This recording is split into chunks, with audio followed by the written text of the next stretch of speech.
I want to emphasize it's not easy. You're going to have to stress a lot in your independent year because of documentation required is a lot.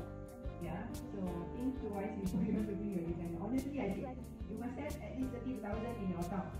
Number one, you must have medical insurance in Malaysia, not your own private. Okay, a lot of things. And then the process.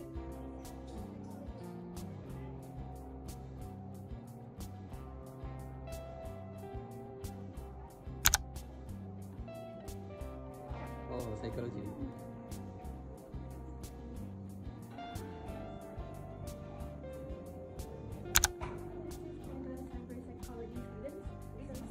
This is where the this is a therapy room.